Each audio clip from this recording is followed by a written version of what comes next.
Toxic Rain Raider is one of the strongest and easiest to build league starters of Path of Exile, regardless of the league you are currently in.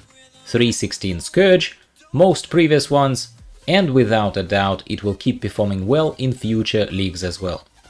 There are much more detailed Toxic Rain Ranger builds out there without a doubt, but what I will offer you today is a more beginner-friendly, simplified, easy mode explanation of how to build one of these toxin-spewing angry bow ladies that not many mobs would wanna mess with. Interested to hear more? Well, keep watching, let's talk about it.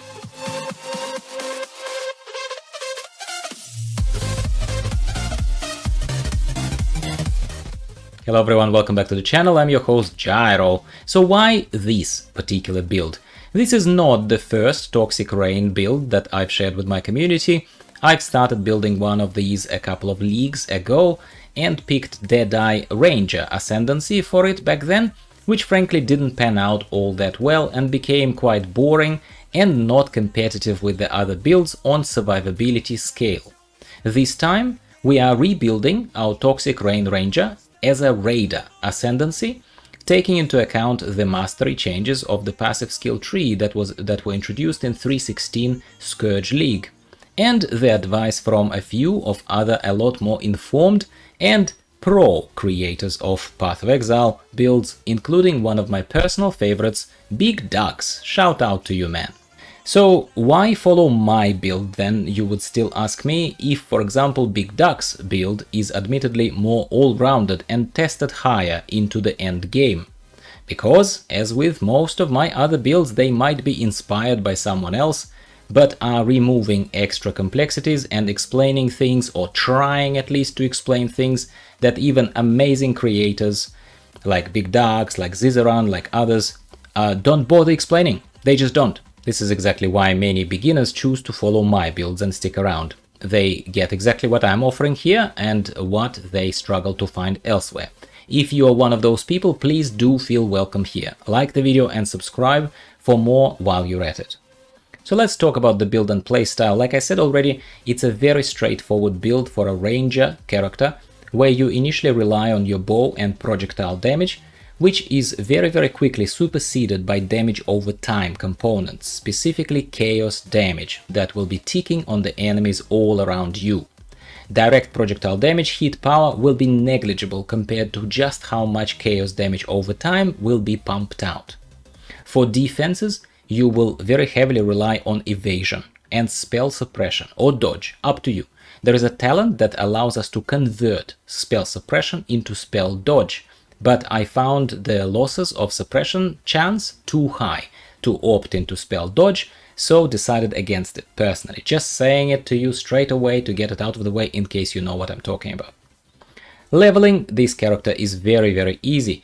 You pick up Caustic Arrow after you enter the very first town in the game, and you will be using that arrow most of the time until you get Toxic Rain, supporting it with different gems that will increase your damage over time and chaos damage specifically.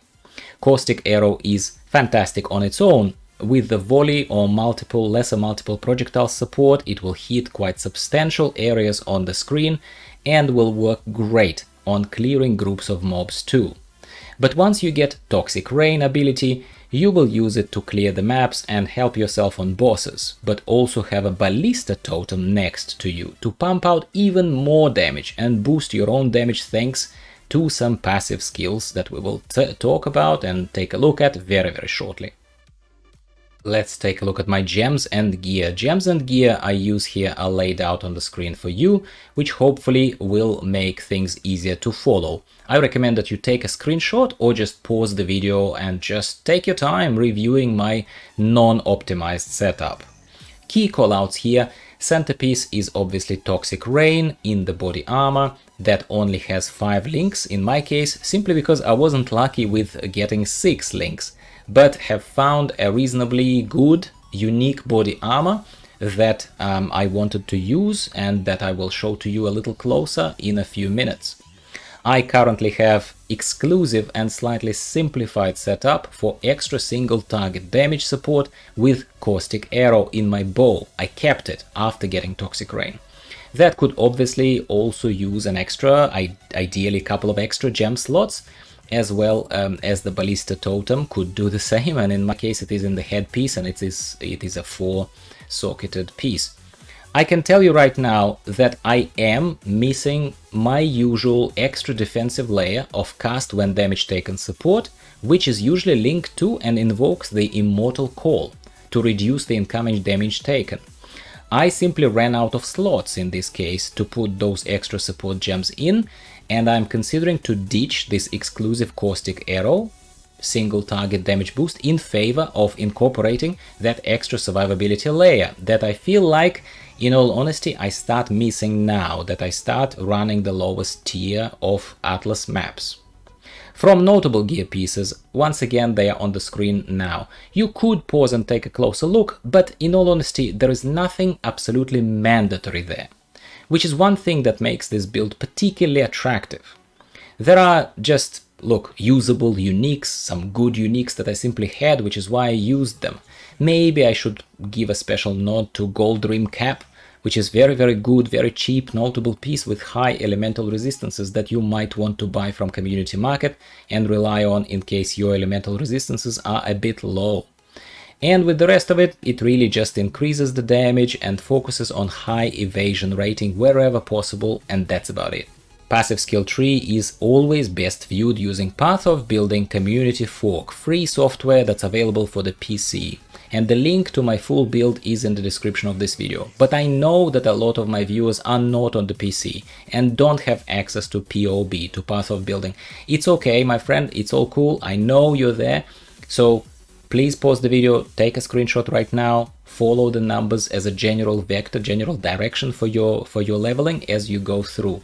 This character right now, as I'm recording this video, is only level 70. I've reached endgame and I started going through lowest tiers of maps. It's okay for that, and that is where all my builds aim to take you. That is why the Path of Building screenshot that you're looking at right now only takes you to level 70.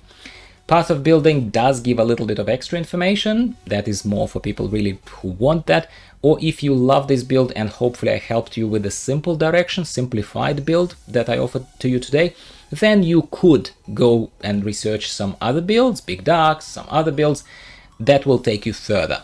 Also, extra information on Masteries, for example, that I took are also included in the description of the video, hopefully it helps you. Ascendancy, same story, I won't waste your time here, same story as with the passive skill tree. Take a look at the screenshot with numbers indicating the skills that you need to take first, second, third, and if you stick with this build, fourth time, if you are into endgame grinding. As you know, I am not. I know what I would be taking, but I usually just jump to another build because that's more fun for me. I go through the labyrinth about 3 times. Pantheon, for Pantheon god choices, I once again, unsurprisingly, choosing a very beginner-friendly pair of Lunaris and Ralakesh, although you could swap out Lunaris for Arakali if you feel like you take too much damage over time, or Solaris if the bosses become a real pain for some reason for you. They shouldn't be, but this build isn't absolutely amazing, I guess, for bossing, like my physical Seismic Trapper, for example, but it shouldn't be too bad. Finally, pros and cons. Every build has them. What are the pros? This build is very easy to put together. In this regard, feeling quite similar to my Arc Witch builds. They are amazing league starters, these builds, easy to pick up for beginners and have fun all the way to the lowest tier of Atlas maps end game. This build is better, however, at killing bosses than Arc Witch, in my humble opinion, since the damage is over time. The damage is ticking on the bosses, rather than only being delivered as a direct hit that is sometimes hard to line up when you're running around one tough target.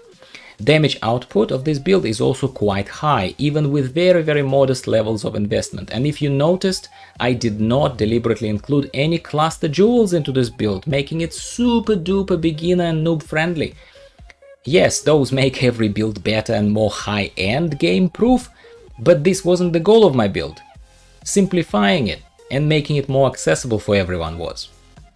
Raider Ascendancy is also tougher than my old choice of Toxic Rain Deadeye version. It is easier to play, with Mirage Archer, for example, being constantly attached to you, so you don't have to dash around all the time to benefit from extra damage, leaving Mirage Archers behind, as Deadeye would do. It has permanent phasing, super high evasion, permanent onslaught buffs. All of that is very, very nice. What are the cons? This build is very steady, as in some of us might call it flat out boring. You run and shoot, Mirage Archer on your back shoots, your Ballista Totem shoots, Toxic Rain falls from above, everything dies around you, some quicker, some slower, that's it.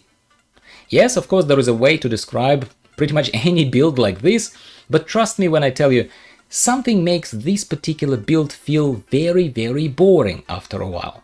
It's a very subjective opinion, subjective perception, but even my Val arc, which felt a lot more fun, with those Val arc blasts going on off now and then, frying whole screens in a second, all that fun and games. Here you don't have it, it's kinda slow and steady. And that's not to obviously describe how quickly your character actually moves, because this raid is among the fastest running and phasing at the same time characters that you might ever build. So sheer speed is not an issue. It's kinda the gameplay, kinda the boredom. So to wrap this up, this is all I really wanted to share with you about this build today, my friends. Once again, the build this was inspired by is linked in the description of the video, with my thanks to the author and creator of it. I do recommend this simplified version to anyone who is brand new to Path of Exile, who might feel intimidated by more complex and layered guides and all that kind of stuff, or who might have found my Val arc a little bit restrictive and endgame unfriendly. So fair enough, this one should last you longer and feel sturdier most of the time anyway. Let me know what you think if you tried this build. And please try the build first before trying to criticize it and take it apart if you haven't. Always a good idea. And I will say to you now, as always, thank you for watching, and I will see you next time.